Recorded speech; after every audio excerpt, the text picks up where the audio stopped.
নমস্কার মেষ রাশির জাতক জাতিকারা, বন্ধুরা, আশা করি আপনারা ভালো আছেন, সুস্থ আছেন।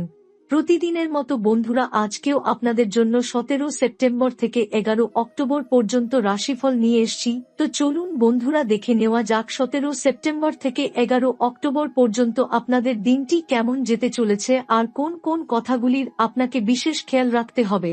আপনার জীবনে কি কি পরিবর্তন আসতে চলেছে, আপনি আপনার জীবনে কি কি পেতে চলেছেন, আপনার জন্য উপায় কি থাকবে, চলুন জেনে নেওয়া যাক। বন্ধুরা, আজ আমি যে কথা বলতে চলেছি তা কোনো সাধারণ কথা নয়। এটা এমন এক সত্য যা শুধু বিশ্বাস নয়, বরং অভিজ্ঞতা দিয়ে বোঝা যায়। আজকের এই সময়ে মেষ রাশির জাতক জাতিকাদের জীবনে এক বিরাট পরিবর্তন ঘটতে চলেছে। এই পরিবর্তন সাধারণ কোনো পরিবর্তন নয়, এটি এমন এক আধ্যাত্মিক এবং গ্রহীয় পরিবর্তন যা 70 বছরে একবার মাত্র ঘটে থাকে। তোমার কুণ্ডলিতে এমন এক শুভ যোগ সৃষ্টি হয়েছে যা 17 সেপ্টেম্বর থেকে শুরু হয়ে 11 অক্টোবর পর্যন্ত কার্যকর থাকবে। এই সময়ের মধ্যে জীবনে যে ঘটনাগুলো ঘটবে তা তোমার পুরনো সব ধারণাকে পাল্টে দেবে। তুমি এতদিন যা ভেবেছ, আমার কপালে কিছু নেই, আমি যতই চেষ্টা করি কিছুতেই কিছু হয় না, আমি কি কখনো সাফল্য পাব, সেই সব সংশয়গুলো এই সময়ের মধ্যেই মুছে যাবে। তুমি হয়তো লক্ষ্য করেছ, গত কয়েক বছর ধরে তুমি বারবার চেষ্টা করেও সফল হতে পারোনি। তুমি রাত দিন পরিশ্রম করেছ, নিজের সর্বোচ্চ দিয়েছ, কিন্তু শেষ মুহূর্তে এসে সব যেন ভেঙে পড়েছে। মনে হয়েছে বুঝি ভাগ্যই তোমার বিরুদ্ধে। কিন্তু বাস্তবে এটা শুধু ভাগ্যের বিষয় নয়, কারো না কারো নেতিবাচক প্রভাব তোমার জীবনে কাজ করেছে।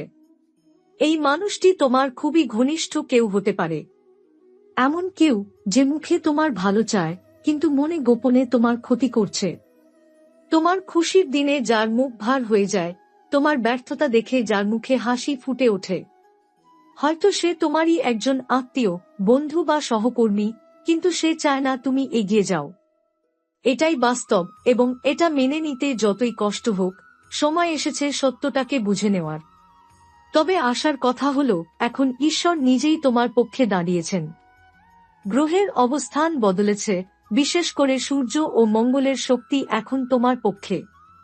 তুমি যেসব কাজে এতদিন বারবার ব্যর্থ হয়েছ, সেগুলোর পথ এবার খুলে যাবে। আটকে থাকা টাকা ফিরে আসবে, চাকরির সুযোগ আসবে, ব্যবসায় লাভ হবে, সম্পর্কের জট খুলে যাবে। এমনকি পুরনো শত্রুরাও নিজে থেকে দূরে সরে যাবে। কিন্তু একটা গুরুত্বপূর্ণ সতর্কতা, এই সময় কাউকে তোমার সাফল্যের কথা বলো না। তুমি যদি কোনো খুশির খবর সবাইকে জানিয়ে দাও, তাহলে সেই সুখ খুব তাড়াতাড়ি চোখের পলকে চলে যাবে। দুনিয়া এমনই, কেউ তোমার দুঃখে পাশে থাকবে না, কিন্তু সুখে হিংসে করবে। তাই নিজের অর্জন, নিজের পরিকল্পনা, নিজের উন্নতির কথা যতটা সম্ভব গোপন রাখো। ঈশ্বর এই সময় তোমাকে কিছু সংকেত পাঠাবেন। হতে পারে তুমি হঠাৎ কোনো স্বপ্ন দেখলে, কোনো বিশেষ প্রাণী সামনে এলো, বা কোনো কথা বারবার কানে এলো। এসব কিছুই ঈশ্বরের পক্ষ থেকে ইঙ্গিত। এসব সংকেতকে অবহেলা করো না, মন দিয়ে খেয়াল রাখো, কারণ এগুলোর মধ্যেই লুকিয়ে আছে তোমার ভবিষ্যতের চাবিকাঠি। এছাড়া মনে রাখবে, তুমি যতই ধনী হও, যতই সাফল্য পাও, বিনয় ধরে রাখো। আর যারা তোমার খুশিতে খুশি হতে পারে না, তাদের থেকে ধীরে ধীরে নিজেকে দূরে সরিয়ে নাও। এই পরিবর্তনের সময়ে একটিমাত্র ভুল সিদ্ধান্ত নিলে আবার সেই পুরনো অবস্থায় ফিরে যেতে হতে পারে। আর তুমি জানো, সেখানে ফিরে যাওয়া মানে আরেকটা দীর্ঘ কষ্টের অধ্যায়। তুমি যে কষ্ট পেয়েছ তা অমূল্য, কারণ সেই কষ্ট তোমাকে শেখায় কে তোমার আপন, কে নয়। এখন সময় এসেছে সেসব শিক্ষা কাজে লাগানোর। এবার ঈশ্বর তোমার সমস্ত পরিশ্রমের প্রতিদান দেবেন, কিন্তু বিনিময়ে চাইবেন সতর্কতা, আত্মসংযম আর ভেতরের শক্তির উপর বিশ্বাস। তোমার সময় শুরু হয়েছে। যে স্বপ্ন তুমি এতদিন দেখেছ, এবার সেটা বাস্তবে পরিণত হবে। কিন্তু মনে রেখো, শুধু সাফল্য পেলেই চলবে না, সেটা ধরে রাখাও একটা বড় কাজ। তাই এখন থেকেই নিজেকে গুছিয়ে নাও, প্রস্তুতি নাও, এবং নিজের হৃদয়ের কথা শোনো। তুমি হয়তো ভাবছো, এত বড় পরিবর্তনের পরেও কেন একটা অস্থিরতা বোধ করছো। কেন মনে হচ্ছে সবকিছু ঠিক হওয়ার পরেও একটা অদৃশ্য ছায়া তোমার পেছনে পেছনে হাঁটছে? এটা কল্পনা নয়, এটা বাস্তব। কারণ যে পরিবর্তন আসছে তার সঙ্গে সঙ্গে শত্রুরা আর একবার ঘুরে দাঁড়ানোর চেষ্টা করবে। তারা মুখে কিছু বলবে না, কিন্তু মনে মনে আবার নতুন ষড়যন্ত্র শুরু করবে। তারা আবার তোমার বিরুদ্ধে নতুন নতুন পথ খুঁজবে। একদম শেষ মুহূর্তে এসে তারা চাইবে যেন তোমার সাফল্য থেমে যায়। তাই এই সময় একদম নিজেকে সজাগ রাখতে হবে। এই পর্বে আমি বলবো 3টি গোপন সংকেতের কথা, যা তোমাকে বুঝতে হবে, আর যার মানে বুঝে তুমি তোমার পরবর্তী পদক্ষেপ ঠিক করতে পারবে। প্রথম সংকেত, যদি হঠাৎ কোনো পুরনো শত্রু বা ভুলে যাওয়া কোনো ব্যক্তির সঙ্গে যোগাযোগ হয়, তাহলে সেটা কাকতালীয় নয়। ঈশ্বর তোমাকে সতর্ক করতে চাইছেন। পুরনো সম্পর্ক নতুন করে ফিরে এলে ভেবেচিন্তে তবেই কাছে টানো। দ্বিতীয় সংকেত, যদি তুমি হঠাৎ এমন স্বপ্ন দেখতে থাকো যেখানে তুমি কোনো অন্ধকার রাস্তায় একা হাঁটছ অথবা কোথাও থেকে পড়ে যাচ্ছ, তাহলে বুঝবে তোমার আশপাশে কেউ আছে যে গোপনে তোমার ক্ষতি করতে চাইছে। সময় এসেছে তাদের চিনে ফেলার। তৃতীয় সংকেত, যদি ঘরের কোণায়, দরজার সামনে বা বারান্দায় তোমার চোখে পড়ে কাক, কালো বিড়াল অথবা কোনো ভাঙা জিনিস, তাহলে বুঝে নাও কোনো নেতিবাচক শক্তি তোমার আশপাশে সক্রিয় হয়েছে। সেই সময় ঘর পবিত্র রাখা, ধূপ জ্বালানো এবং ঈশ্বরের নাম নেওয়া অত্যন্ত জরুরি। এই 3টি সংকেতকে অবহেলা করো না। কারণ ঈশ্বর কখনোই সরাসরি কিছু বলেন না, তিনি সংকেত দেন, ইঙ্গিত দেন। আর যারা সেই সংকেত বোঝে তারাই বিপদ আসার আগেই সুরক্ষিত হয়ে যেতে পারে। তবে একদিকে যেমন এসব সতর্কতা আছে, তেমনি অন্যদিকে আছে অপার সুযোগ। যদি তুমি বুঝে শুনে চলো, নিজের মনকে স্থির রাখো, তাহলে এই সময়ই এমন এমন সুযোগ আসবে যা তোমার জীবন পুরো পাল্টে দিতে পারে। তুমি যে স্বপ্নটা এতদিন দেখেছ তা বাস্তব হতে শুরু করবে। এখন তুমি যে কোনো নতুন কাজ শুরু করতে পারো, যে কোনো দায়িত্ব নিতে পারো, নিজের পছন্দের দিকে সাহস করে এগিয়ে যেতে পারো। কারণ গ্রহ এখন তোমার পক্ষে। যারা এতদিন তোমাকে অবহেলা করেছে তারা এবার তোমার সামনে মাথা নিচু করবে। তুমি নিজেই অবাক হবে কিভাবে হঠাৎ পরিস্থিতি বদলে গেল। তবে সাবধান, আবারও বলছি, কাউকে আগেই বলে দিও না। জগৎ তোমার দুঃখ ভাগ করে না, কিন্তু সুখ দেখলে হিংসে করে। তাই তুমি যাই করো, চুপচাপ করো। চুপ করে নিজের ভবিষ্যৎ গড়ে তোলো। সবশেষে মনে রেখো, এই সময় ঈশ্বর তোমাকে পরীক্ষা করছেন। তিনি তোমাকে একদিক থেকে দিচ্ছেন, অন্যদিকে দেখছেন তুমি সেটা কিভাবে সামলাও। তুমি অহংকার করো না তো, তুমি দম্ভ দেখাও না তো, তুমি সেই পুরনো ভুলগুলো আবার করো না তো। যদি তুমি নিজেকে সংযত রাখতে পারো, বিনয় ধরে রাখতে পারো, মন শান্ত রাখতে পারো, তাহলে ঈশ্বর এমন কিছু দেবেন যার জন্য তুমি আজীবন অপেক্ষা করেছ। এটাই তোমার সময়।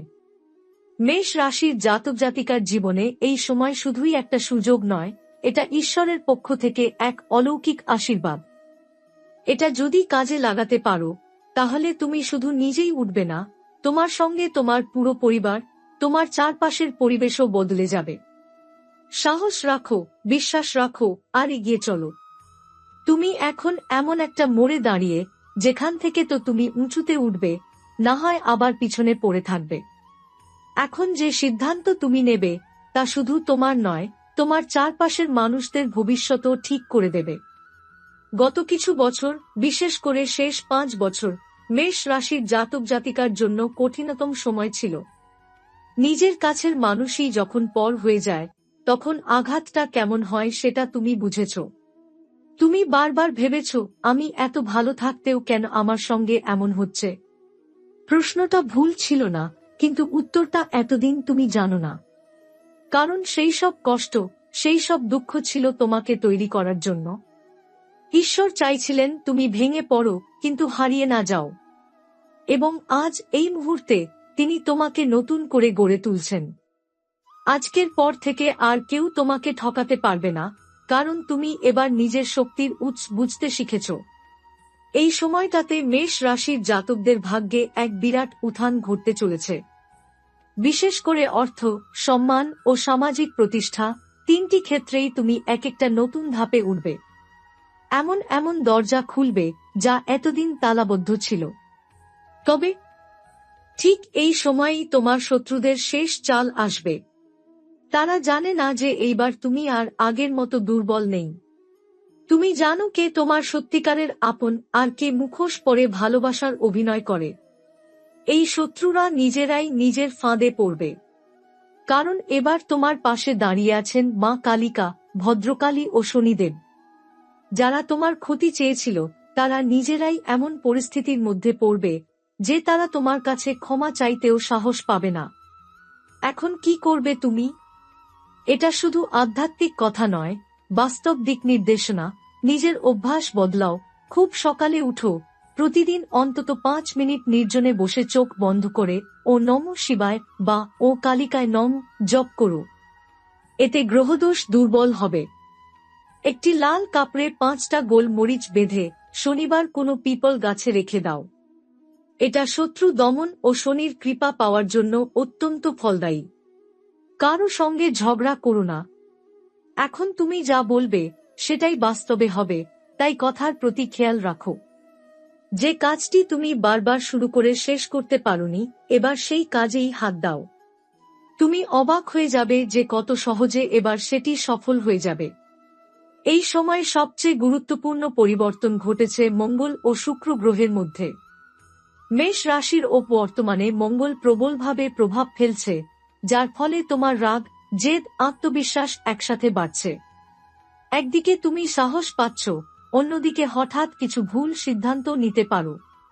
এদিকে শুক্র এখন একটু দুর্বল, যার কারণে তুমি যাদের বিশ্বাস করো তারাই তোমাকে মিথ্যা বলছে বা ঠকানোর চেষ্টা করছে। এ সময় কোনো আর্থিক বিনিয়োগ বা সম্পর্কের চূড়ান্ত সিদ্ধান্ত নেওয়ার সময় নয়, বরং এ সময় তোমার উচিত নিজের ভিতরের কণ্ঠস্বর শোনা। শনি দেবতা যেহেতু মেষ রাশির অধিপতি, তার দৃষ্টি এখন সরাসরি তোমার ওপর। এই দৃষ্টি কখনো আশীর্বাদ হয়ে আসে, আবার কখনো পরীক্ষা। কিন্তু তোমার কাছে এবার রয়েছে সেই শক্তি যা এই সমস্ত পরীক্ষা উত্তীর্ণ করে আশীর্বাদের রূপ দিতে পারে। শুধু একটাই কথা মনে রেখো, এখন যেসব সিদ্ধান্ত তুমি নেবে তা শুধু তোমার আজকের দিনকে নয়, তোমার পরবর্তী 5 বছরের ভাগ্যকে ঠিক করে দেবে। সূর্য এখন ধীরে ধীরে ভারসাম্য বজায় রাখার দিকে এগোচ্ছে, তাই তুমি যে যত বড় সমস্যার মধ্যে থেকেও আশা হারাওনি, সেই আশার প্রতিদান আসবে। তুমি নিজেই অবাক হবে কত কিছু নিজের জায়গায় বসতে শুরু করেছে, যদিও তুমি তেমন কিছু করোইনি। এই সময় নতুন কাজ শুরু না করাই ভালো, বরং পুরনো কাজগুলোকে গুছিয়ে নাও। কোনো বন্ধ সম্পর্ককে এখন জোড়া দেওয়ার চেষ্টা করো না, কারণ গ্রহের গতি এখন পরিচ্ছন্নতা আনতে চায়, সম্পর্কেই হোক, জীবনের দিকেই হোক। এই সময়টা একরকম মহাজাগতিক ডিটক্স। যা খারাপ, যা তোমার জন্য নয়, তা ভেঙে পড়বে। আর যা তোমার, তা নতুন রূপে, দৃঢ় ভিত্তিতে দাঁড়াবে। তুমি বুঝতে পারবে কারা আসল বন্ধু, কে তোমাকে ঠকিয়েছে, কারা তোমার পেছনে খুঁড়ো মাটি করেছিল। এটা জানার পর তোমার মন কষ্ট পেতে পারে, কিন্তু মনে রেখো, এই জ্ঞানই তোমার ভবিষ্যৎকে বাঁচাবে। এখন থেকে প্রতিদিন সূর্যোদয়ের সময় 5 মিনিট আকাশের দিকে তাকিয়ে চুপচাপ বসে থাকো।